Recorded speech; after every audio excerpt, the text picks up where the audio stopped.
Hey, I'm Ben Tankard. Welcome to Full Tank Podcast. This week, my friend Chris Sanders, former NFL player turned musician, motivator, mentor, coach, and just an all-around Renaissance guy. He's here with us today, Chris Sanders. Please listen carefully.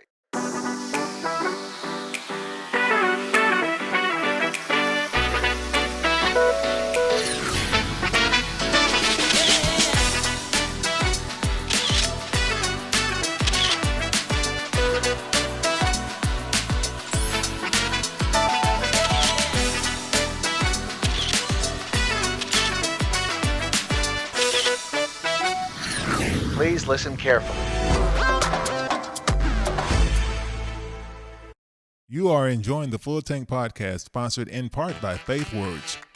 Want a taste of my best-selling book, The Full Tank Life? Go to thefulltanklife.com and pull down a free sample chapter and order the book. Today, my friend Ben Tankard has become known as the Godfather of gospel jazz. He sold millions of albums, pastors a church, travels the world sharing his music. Like with Ben, God is working behind the scenes, lining up what you need. Hey there, I'm Ben Tankard. You can call me Tank. This is the Full Tank Podcast. My guest today is a man that needs no introduction, but I do it anyway. Man, this is the guy that was part of the Music City Miracle Tennessee Titans.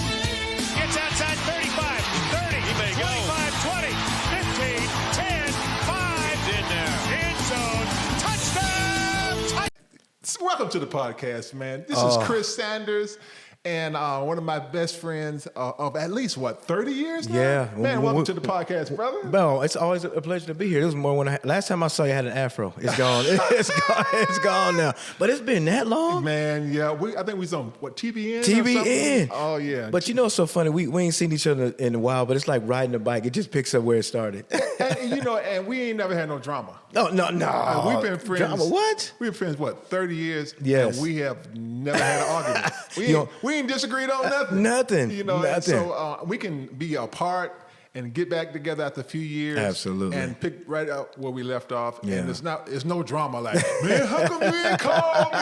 You don't care nothing about me. You ain't called. Nah, man, welcome to the podcast. It is a pleasure to be here. And, I was just talking to my wife before we got here. I have so much respect for you. Not just, you're singing and everything like that and playing your instruments, but just the man that you are. I mean, just, you inspire people, you help people, and that's what it's all about. So if we as a world just kind of have the same impact you have, we can make this world a better place. I appreciate you, man. There's a scripture in the Bible, and this is not a religious podcast. I'm just throwing that in there because we just happen to be men of God. But there's a scripture that talks about iron sharpens iron. Man. But iron also sharpens rust. Oh, I ain't never heard. That's the bomb Come right on there. now. So if I feel myself slipping, I need a stronger brother that can help lift me up, and same vice versa, man. But it's like this, and I like to use stories, so Yes, I'm going to go with this. I remember we were playing the Buffalo Bills, and Eddie George in the backfield, Steve McNair was our quarterback. And as a wide receiver, I want the football. So when they said they was going to give it to Eddie George, I'm mad. So when I'm running out there and the defensive back is out there, I got so mad that I actually told the DB that Eddie George was getting the ball. That's how crazy it was.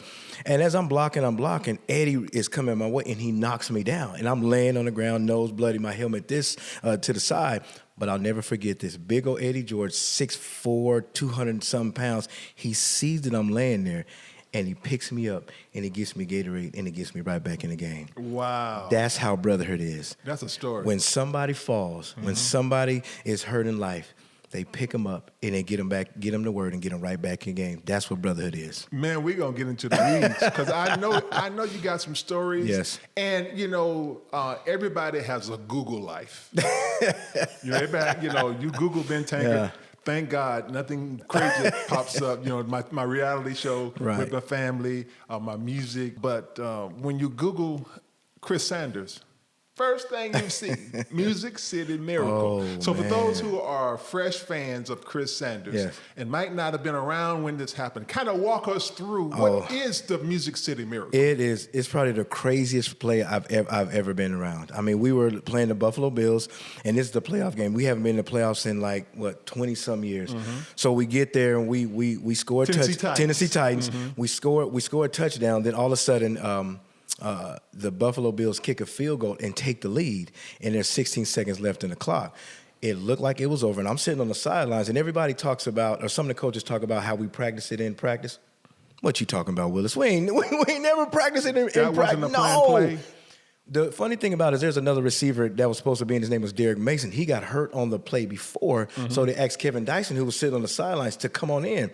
We never practiced on that play. They kicked it to Lorenzo Neal. They give it to Frank Wycheck, and Frank Wycheck throws it to Kevin Dyson, and Kevin Dyson runs for the touchdown. We never practiced that. That wasn't a planned play. They drew it up on the sidelines. Alan Laurie, the special teams coach, who's a great man of God, he drew that up on the sidelines, and that's how that came to fruition. Wow. Well, man, I'm so honored to have It's you an honor to as be here, part sir. of the Full Tank Podcast. You know, our subtitle to this whole podcast thing is Finding the Next Comma. Because, life gives us periods, but God gives us commas. God can say, you remember Janice? Oh, yeah, that's the girl that got pregnant in high school, period. And people will put a period at the end of your sentence. But God will say, no, that was they got pregnant, comma, went to college, comma, graduate, comma, professor of a university now, comma, minister, comma, and the commas keep coming. Yeah. And so this whole podcast is about seeking out that next comma in your life because, see, you're NFL. Yeah. But that's not forever. I don't need to go over to the airport and burn real airplane fuel and go up. I can get on my simulator and simulate the flight because it's Google Earth. So I can do maneuvers. I can even crash if I wanted to and not get hurt. and so what my point is, simulation helps me get ready when it doesn't count. So that when it does count, I'll already be able to say, I've been here before. And so you throwing that ball up, man, you was like, when it got time for the real thing to happen, you was like, man. I've been here before. But you simulated that. But what's so wild is the picture that we look like, the picture that we see sometimes, we just got to keep standing. And I'm going to give you a perfect example. We just had this black and white TV that you had to hit for it to keep coming on. But we will hit it, but then we have to keep turning the knob. Tuning in. Until we saw the picture. Yeah. Oh, come on now. And then seeing your cousin outside to turn the rabbits. antenna. Wait, Yeah. But sometimes we got to keep turning and turning with tears in our eyes until we see that picture. Wow. And sometimes we get frustrated because the picture we don't see is not what we want to see yet, but we got to keep turning and turning. But check this out. Have you noticed that when you go to the movies, that the darkest time in the movie is when the credits come on? You're just getting a preview of what's going to happen. Wow. Come on, you're preaching over here. Oh, man. Man. Speaking of credits, I was just looking at some of your notes, and my team said that when I get you in the chair and my team, my guests in the chair, I get so excited, I forget about everything that they've researched. So I'm not dumb. I'm just smart enough to bring my cheat sheet so my bosses ain't fussing at me. But we were looking at your Ohio State days and how you broke Jesse Owens' record. Jesse Owens' long jump record. Talk about before the NFL. Oh, it was high school. College. In high school, I did the long jump and everything, and then I went to the Ohio State University. I played football and I ran track. But that first year I had to sit out, and I was ineligible, so I couldn't really do anything. So and it brings back not some sad memories the first year, but some joyous things. And I'm gonna tell you what I'm talking about. Is my first year I had to sit out because I was Prop 48, and I couldn't have a locker, so I would have to put my clothes by the coach's urinal. So every day I would have to see that. What? So I couldn't have a locker because it was an NCAA a rule at the time. You were Prop 48 that you had to sit out. So I couldn't have a locker, so they had to hide my clothes and put it by the coach's urinal every day. So just imagine seeing that picture every day. But here's the great part about it. I always talk about the period or comma. I don't know how you want to say that. The next year, I go out for football. I hurt my knee, so now I'm out another year. Now I'm discouraged. I'm like, what the heck is going on? I'm tired. I'm finished. So I go out for track that year. So I go out in my first meet, you know, I jump like 25.6 or something like that. The next meet I jump 26.2. So all of a sudden we're at a track meet at Iowa State, and my coach comes to me. He said, "Man, you're looking fast today. You're looking strong." I'm like, "Man, what you talking about?" So I went out there and I jumped, and the crowd made a loud noise, like a big roar. I'm like, "What the heck just happened?" I see my coach, Coach Doyle. He runs to me and he said, "Do you know what you just did?" I said, "Man, what are you talking about?" He said, "You just broke the legendary Jesse Owens long jump record." This segment sponsored by Sirius XM Watercolors. Ben Tankard at Sirius XM Watercolors with PJ Faulkner, and he has got quite the combination of talents. Let's see, as you just heard, he is a musician of the highest caliber. He's also a pastor, a former pro basketball player, a reality dad on TV, and a pilot. And you may have seen him at the Sea Breeze Jazz Fest last month. Next up for him, the Steel City Jazz Fest, mid-June. Ben Tankard. He's got 2 thumbs up for me on watercolors. This segment sponsored by Sirius XM Watercolors. Oh, Chris. I said, "What?" And the record still stands indoors. So to go through that, to get to this, that my blessing was waiting right there for me, because I was at the point of like, I'm done. Wow. I'm done. I don't want to do it, because all the picture that I saw was heartache. Yeah. But God heard everything that I was going through. And that year, I broke Jesse Owens' long jump record. And, you know, just the reason why I love this record, and I pray that it stands forever, because there's a message behind it. So I went back and I did a study on Jesse Owens. He went to the 1936 Berlin Olympics. And when he went into the Berlin Olympics, when he walked to the stadium, everybody in the stadium booed him. Everybody booed him, because he was, you know, he's an African-American guy.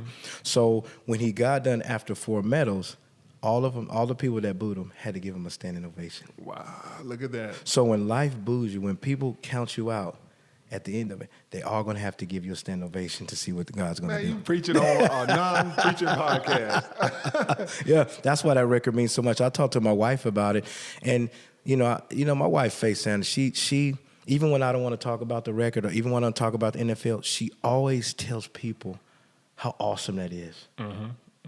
Hey, I mean, she'll tell somebody, "Do you know what?" And that just makes me feel good on what the great thing that God's done. People don't understand the importance of a kingmaker in your life. Now, this is not a marriage podcast. We will have a marriage night. You know, I'll probably have you all back with Jewel. But let me just throw this in here as a trailer. Women only come in 2 flavors. What's that? Kingmaker or king breaker. All women are gold diggers. Either it's going to be G-O-L-D, gold, or G-O-A-L, gold. Now, she going to dig for the goals, and you setting goals and vision, or she going to dig for the pocketbook, one or the other. She going to either make you or break you. And I see you got a king maker. I do. Over there. And the one thing I love about Faith is she's gonna challenge me. She's gonna challenge me. And sometimes I don't like it. Yeah. You know, but the thing about it is, check this out. You talk about gold. When you try to dig for gold, there's a lot of dirt around it. But then when you shake it, the gold comes to fruition. Right. So what the words that Faith Sanders says to me is, she shakes it. Yeah. And then you see the gold. She does the best job of seeing something in you that you don't even see in yourself. Yeah. And my wife is uniquely and sweetly bossy. Yeah. She manipulates through charm. Yeah. Anybody else? Because I tell all the time, the only way you're getting away with this is because you're a cutie man. If you was a monster, if you was a wildebeest, you wouldn't get none of this out of me, you know, as a wildebeest. But I'm so grateful for our wife. So enough of the wife thing. Transitioning. So you got several events that you were involved in college with sports. Talk Yes. about the relay teams. Oh, we had a squad. We had a 4x1 relay that was ranked number 5 or 6 in the world. I mean, we had some dudes. We had Chris Dunham, Aaron Payne, guys like that, that are still living. But we just had a team of guys that didn't take no for an answer.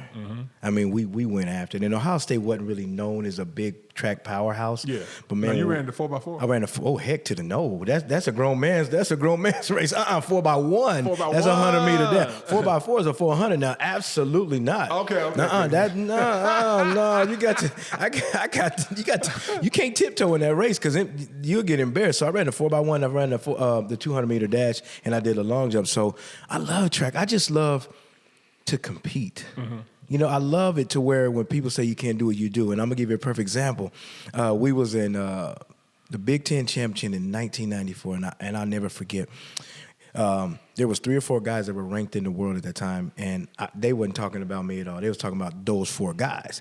So I just happened to slip in and make it to the finals. So we get into the finals.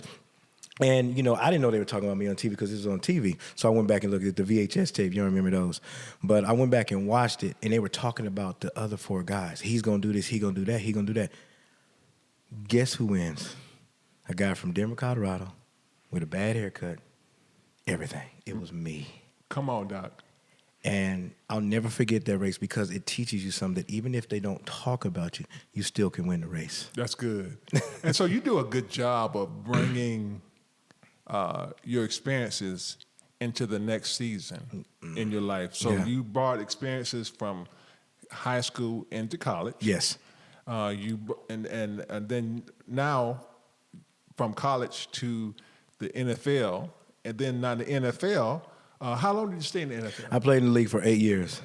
Man, that's almost That's a long time. That's eternity, ain't it? Yeah, because the game is so physical. And people don't understand the grind of what we go through. They think, well, we just play on Sunday. No, you got meetings, you got Two-a-days. 2-a-days. We used to have 3-a-days back in the day in Houston when it was hot, So you went to Oilers before they became It was the same Titans. team. It's basically the same team. We went from the Oilers and then we moved here as the Tennessee Titans. So, it's grueling. I mean, you have to sacrifice a lot. You're away from your family a lot, and you're getting beat up, and then you get hurt one game, and then the next week you got to try to get healed up to play another one after you just broke your ribs. So it's a monster now. Wow. Well, man, we're so proud of you, man. I Thank you so remember much. I was on tour with my band when Music City Miracle happened, and Oh, I had the driver say, "Pull over. We got to watch Chris." we pulled over, man, and because I used to play ball with Kevin at the and a lot of the other Titans at the He can play. Brentwood YMCA. Yeah, he Man, can hanging play. from the rim He all the can time, play. He can play. And so I'm like, these guys are like family. So I'm like, man, pull over. We got to see what Chris can do. And man, when that play happened, so we were big fans of your NFL career, but we know that it eventually had to stop. When did you know it was time? No, I had no choice. It was my 8th season, and I'm in the best shape of my life. I'm running like maybe 4.2, 4.3 in the 40, bench and press like 300. Everything was going great. But the 3rd game of the season, I started doing squat. I was squatting, and I feel a twinge in my back, so I didn't pay it no mind. But then the next 2 weeks, we get ready to play the Detroit Lions, and my whole left leg stopped working. So when it stopped working, I found out part of my disc broke off. It was crushing my sciatic nerve, so my leg wasn't working for 2 weeks. So they had to emergency fly me down to California. They did the surgery, and career over. I got cut, went to Cleveland, but I wasn't 100%, and career was over just like that because that's what the NFL stands for, not for long. You're not going to be in there that long. Whoa. And it happened that no quick. Grace, nobody fasting and praying for you. Nothing. Nobody believing, no meetings. It was, You've been waived. Thank you for your service. WAIVE means the same thing as WAVE. See ya. Oh. It wasn't no handshake. Thank you for your service. This is how I found out I got cut. I'm at the bowling alley getting my Barney Rubble on, getting ready to bowl, and I look up at the ESPN, and you know how it says alert at the bottom. It says alert, alert. Former Tennessee Titans Chris Standard gets cut from the Tennessee Titans. I was like, I find out this way, so I dropped the ball and I sat there with tears in my eye. And I called Jeff Fish. I said, what's going on? Oh yeah, we're gonna try to sign you, but it was basically over. You found out at the bowling alley? At the bowling alley. Now, I heard, when I went to the NBA, I didn't have to see it on no ticker. I got hurt, and it was like, hey, it's like 70 other guys waiting to try out for this team that Right. look just like you, because I was a walk-on anyway. Okay. I came from minor league. I wasn't drafted. Wow. So I was just blessed to be in the room. So when I got injured and cut, I kind of knew it was coming, and it was so competitive, I was almost glad. Wow. Because people don't realize how hard it is It at is that level. 0.1% make it. Yeah, it was just, and so, but to be in as good a shape as you were, to be bowling and to look up and see that you were cut from the team, that must have been an emotional drain. It was very emotional because Were you depressed after that? It was hard because I'm like, okay, after I knew I was going to go to another team, but I knew I wasn't healthy. So I'm like, okay, what am I going to do? It didn't really click in until I got cut from the Cleveland Browns, and I'm driving home with all my stuff that I had to realize this is it. This segment powered by Big Baller Brand.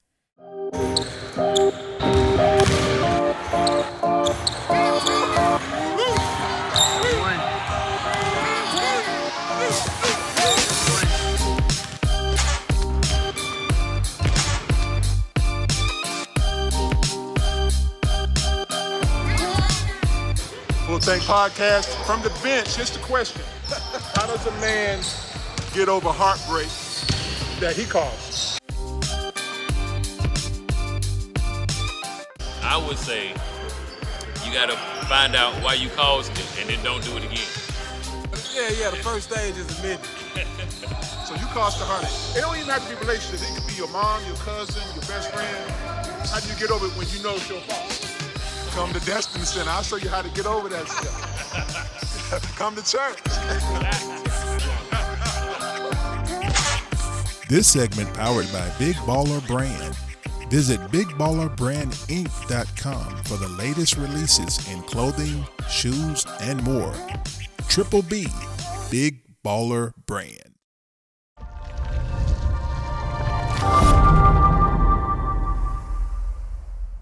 Wow. This is over. So, I went home and I sat out for 2 weeks. Then the Tennessee Titans, brought me in again, but to let me retire as a Titan. But after that season was over, I knew that was it. I knew I had to hang on my cleats because I couldn't perform like I could. I couldn't run because my speed was my asset. But I didn't have the top end speed. I had like a little gimp in my step, and I had to really come to the realization that's it. And it was kind of like, just imagine you're driving on the highway and you see like something in the road. It's like, you come to a complete stop. That's how it was. It's like my career was right there, and then I had to come to it's like it came to a complete stop, and that's it. So you crashed into your car. I had no choice because that's when life started after that. Wow. And commas don't all the time come with cash. No. No. So, because I'm not, don't let me be presumptuous or assume anything, but I can imagine you might not have had that 5 to 10 mil saved up like we think we're supposed to. But I tried to build the right way, but I had people that I didn't, that I thought that I could trust, took a lot from me. Gotcha. And I was trying to build the right way. I wasn't a big spender. I didn't go out and just act crazy with my money. The one thing I wanted to do is I wanted to set my family up for life. That's what my heart was. But there were people in my camp that I thought that I could really trust, really betrayed my trust and took what I've earned for their own gain. And that's the toughest part. Wow. That's the toughest part. What's next? What happens after? Oh, great things. I mean, I'm coaching high school football right now, and, me and my wife is going to do some ministry stuff, and then I've been working with ESPN Plus, doing some things like that, and doing some commentating, some radio. But I'm ready to change this world. I mean, I'm excited about it because, my latter days are going to be better than my, you know that saying. But I'm ready. It's just the beginning. I'm 53. We're ready to go. I got my wife that we're on the same page, and we're going to do some great things on ESPN and ministry and NFL stuff. We're going to have So I believe I saw you. It must have been on YouTube or something. You were talking with some high school kids, and you have this unique gift of being able to call the play when you're teaching. It's almost like it's a coaching / mentoring thing. And is that just a gift, how you're able to use those examples from pro football and work it into real life? And I'm not trying to be, real preachy and everything, but, the Bible says in Acts 1:8, when the Spirit comes upon us, He gives us power to testify in great effect. So Jesus used parables, and that's how he put it in practical sense. And what I do is everything that I went through, it's like when I talk at that moment, God brings it back up to fruition. So it's something that I can't take credit for, but it's a gift that he's given me to use my experiences to explain in a modern term. Gotcha. So when you share with those guys, do you share your worst moment? I really do. Give us your worst moment and then the highlight of your career, whatever it was, high school, college, or NFL. My lowest moment was, I think it was my 10th grade year, and we lost our home. And I remember just sitting there, and I remember we had a dog named Max, and he was in the backyard, and the dog catcher came. And he put the thing around the fence around his neck, and he grabbed him and he threw it over the fence. And my dog Max was sitting in the dog truck. And I'll never forget, my sister Tawana, she looked at that situation and she walked in the house and she had tears in her eyes and knew that we just lost our house. And when I tell you that was the darkest moment of that situation, to where like, man, this is awful. I mean, we didn't have much at that time, but to lose the home that my mom had 3 jobs to provide for us, that was a tough moment. It was a dark moment. So, that was tough. But God. But God, that's now, it. later on in life, you experienced divorce. I did. How was that?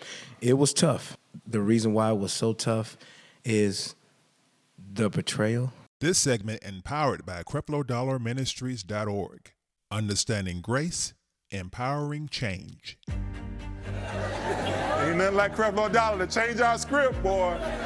He get us on the right track. Give it up for Pastor Creflo A. Dollar. Jewel has an anointing in her own right. She's a financial whiz. She's a woman of God. She can preach.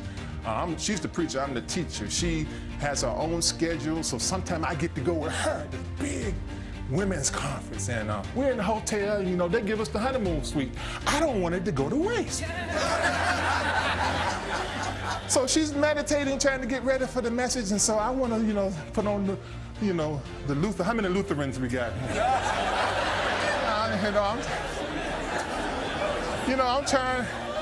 I'm trying to flirt with her, and she said, honey, leave me alone. I got to preach to 4,000 women. I said, baby, I'm just trying to help you, and lay hands on you.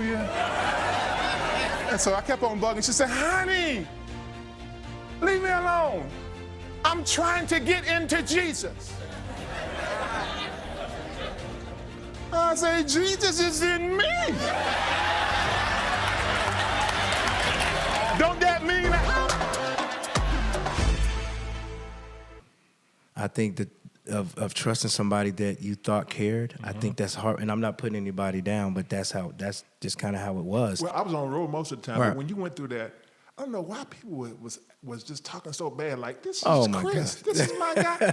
Why you talking? You had like the man, the son of Sam or something, just because he went through a divorce. I mean, what? But some of the worst people can be some of the most is some of the church people that say some of the most meanest stuff. Wow. We go through a divorce, instead of resuscitating somebody to life, we shoot them. It's kind of like this. Take them out of our ministry. Take them out of our ministry. But see, that's what we do sometimes. Just imagine if I see somebody on the side of the road and I say, how you doing? And they say, I'm not doing good. And I take out the gun and I shoot them.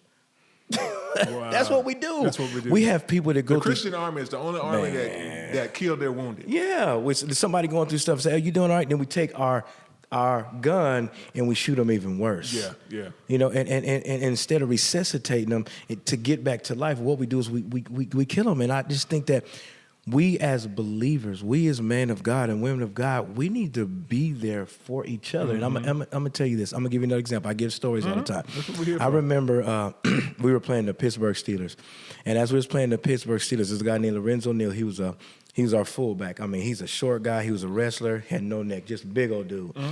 But on the play before, he saw that Eddie George was hurt on the play before. And here's what he said. And he got a high voice. He said, all right, hey, man, it's all right, Eddie. Just follow me. I'll knock everything out so you can get to the end zone. Just follow me. But what if he'd have said, man, quit being soft. We know you hurt. Get out of here. But see, that's what we need to do as Christians. When we see somebody hurt, Instead of dogging them, why don't we knock depression out the way, knock insecurity out of the way so they can get to their destiny? Hey, but you know what I think, though? Some of those same people that was talking about you, No, see you in the mall and want your autograph. Oh, yeah. So haters are really just confused fans. Yeah. I know. Yeah. Haters are confused fans because and there's some people that you're never going to. Yeah. That you're never going to please some people. Yeah. You know, you can walk on water, and then when you get to the other side of the river, that's going to be that one hater that say, "I told you he couldn't swim. I told you he couldn't swim." Right. And so I really admire your comeback, man, because you went from that thing in your childhood, losing a home. Yep. Now you go all the way through college, several sports, breaking Jesse Owens records. You make it to the NFL. You play 8 years. You get injured. You get cut from the team, but you bounce back, and then you go through divorce, and now you're a teacher. You're a minister. Are you doing something in music too, right? Oh, I can't sing. I can sing some Al Jarreau songs. So you and your wife, you're getting ready to do some more ministry stuff. We just take our experiences to help others. Yeah. But I want to piggyback on what you said. You know what brought me through it? Mm-hmm. Here's another illustration. Okay. I remember as a kid, I used to have this toy, and it was like it was like this big blow up doll, right? But at the bottom of it had sand. Mm-hmm. And you can hit it, you can punch it, you can kick it, you can do wrestling moves on it, but it'll always bounce back up. Come on. But the reason why it always bounces back up is because the foundation was strong. That's good. That's and good. even though sometimes we stray away from Christ, Jesus is my foundation. So Jesus, he always bounced back. So I would always bounce back. Why? Because my foundation is him. You're on the elevator. You got 29 seconds with our viewers. You only got 29 seconds to give them a nugget. Mm-hmm. And they ask you something like, Chris, how do you define success? What's your answer? You know, this is how you define success. This is what you do, is find out what God has created you to do. Whatever, if he's called you to be a doctor, if he's called you to be this or that, you're walking in your purpose. Even though the world might define not that being success, success is doing what you're called to do in life. So whatever God's called you to do, if it's this or that, it doesn't matter. You're walking in your purpose. You're walking in your destiny. Because a lot of times we think destiny is a place. No, destiny is who you become. So if I become more and more like Christ, then I reach my destiny. And that's what success is. And nothing like success with a beautiful wife. She fine by too, your boy. side. She fine. Now, how did you meet Faith? She was chasing me about, no, I'm just kidding. That's your story. No, you know, it's funny. We met each other maybe close to 20-something years ago. We didn't really know. We said hi in passing by. But we talk about this all the time, how God brought us back together because he knew exactly what I needed. Mm-hmm. And you know, I know a lot of times we say that when we get on camera, but I really believe that. And God brought Faith in my life to bring restoration, to bring confidence, to bring love, to bring joy, to bring everything that I lost previously, to bring all that back. And ever since we've met, it's been restoration. She challenges me, man, she challenged me to the moon and back, but she challenged me just to be not just a great man, to be a king, like you said. Yes, sir. And I call it a combination of what's next and expectation. So I came up with this word called nexpectation. The wives are good at, nudging us early in the morning, like, what's next? All women are not the same, but all women need these three things. Wives, they need the mission, they need some money, and they need a massage. The mission, you got to let them know where they're going to be living. Right. What are we doing? What's our mission in life? Where are we going? Where are we going to live? What are we going to drive? We're going to eat. Who's going to be involved in our life? And then, of course, you got to have money for that. Right. The Bible said that he that findeth a wife findeth a good thing. Another scripture that goes with that says, money answers all things. So before you get a house, before you get a spouse, you need a house. Before you get a wife, you need a life. He gave Adam the whole Garden of Eden before he gave him a wife. He gave him somewhere to live. And so we got to have the money. And then, of course, they need a massage. They need vacations. They need to be able to shop. And shopping does not really have to even make sense. They're buying something they already have anyway. You know they're going to take it back in 3 weeks and change it for another color. It's just the experience of being able to spend the money and take your credit card. So just let them do it. Give them the card and say, hey, who needs to pay bills. Just take the card and do what you want, girl. Hey, can I add something to that? Yes, list? sir. I know it's 3 M's, but I want to add an L. And this is something that I have to work on to get better at, and that's listening. Okay. Is I gotta listen because my wife has a lot of wisdom, and she told me some things I gotta work on. Even with everything that I do, is I gotta be a better listener. Yeah. And sometimes we as men are afraid to say that because we want to know like we have it all. I don't want to ever act like I have it all because I don't. I know sometimes I act like I do, but I think for me I gotta listen better. That's what I need to do. I think I can give you some lessons in that. Chris. I'm gonna give you some words that kind of encourage listening. Yeah. While she's talking, do stuff like, what? No. Faith, come on, girl. Stop from the beginning. No way. No. You lying. No. And I do that sometimes. She's like, quit playing with me. Because I joke all the time. Right. I joke all the time. She's like, Chris, quit playing. I'll be like, no. What you said? What you talking about? What is she like? And then then I have to come back. But yeah, we gotta listen. And you said a scripture that's so profound. It says, "He who finds a wife, not girlfriend, not side chick, he who finds," and I say that respectfully. I'm not disrespecting. Like, please, I'm not taking it that. And let me take that. That's a sorry word. I don't even want to say that. But he who finds a wife finds a good thing. Yeah. Because a wife restores. And that's why Jesus said she's a rib, because she's called not to walk in front of us, not to walk behind us, but to walk beside us. And have you noticed that? Check this out. Before we start a football game, before we get ready to go play, say we go play the Jaguars, have you noticed that the team is standing side by side, locked arms? That's a picture of how me and my wife and your wife need to be, is locked arms to go win this game called life. Come on, man. What a way to end our podcast. We are so thankful that you were with us today. This podcast is sponsored by XM Watercolors, Big Ballers brand, and also Hachette Publishing. So honored to have you with us. Honored to be here, sir. Today, man. And you look good. Man, I'm just trying to get it done, get in the gym. You're happy. And Thank you, sir. We're super excited about all of the commas that you have responded to in your life. Life hands you a period, but you turned it into a comma with God's help, and we're proud of you, man. Man, we're proud of you, and I love the man that you are, my friend. We'll see you next time on Full Tank Podcast. You are enjoying the Full Tank Podcast, sponsored in part by Faith Words. Want a taste of my best-selling book, The Full Tank Life? Go to thefulltanklife.com and pull down a free sample chapter and order the book. Today, my friend Ben Tankard has become known as the Godfather of gospel jazz. He sold millions of albums, pastors a church, travels the world sharing his music. Like with Ben, God is working behind the scenes, lining up what you need. Please listen carefully.